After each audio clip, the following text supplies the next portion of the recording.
As we're talking about the systems, right?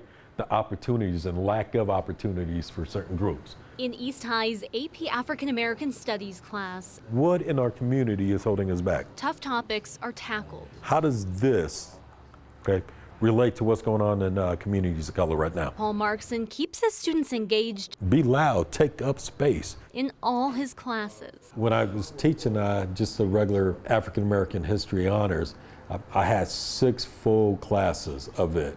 Markson says there's interest, but not always awareness. As far as African American studies, ethnic studies, it seems like students are coming in with less and less knowledge of things.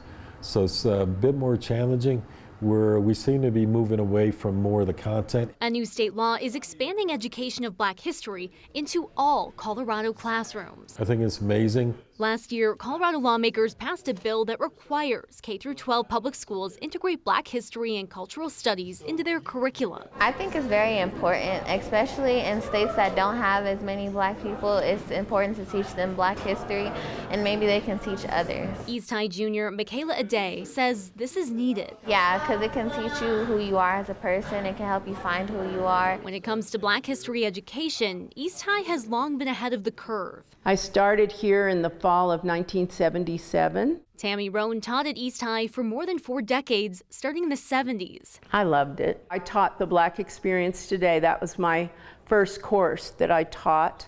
And then eventually I started also teaching African American history. She even wrote African American history curriculum for DPS. Roan says that history is just as important now as it was then. I think it's amazing. I am so thrilled by that. We live in a global society, and you need to understand all cultures. And having those hard conversations, tough conversations, and I think it should start in the classroom. But a lot of times we shy away from having honest, hard conversations. Markson says East's foundation has set their students up for those discussions. He hopes they can inspire other schools. All I want to do is expose you to different perspectives, different ideas. Where you ultimately land is going to be up to you. In Denver, Rachel Krause, 9 News. A committee will recommend educational standards to the Colorado Department of Education on the Black Historical and Cultural Studies curriculum. This summer, CDE will create a resource bank of educational materials for schools. Districts are required to integrate the new curriculum by 2028.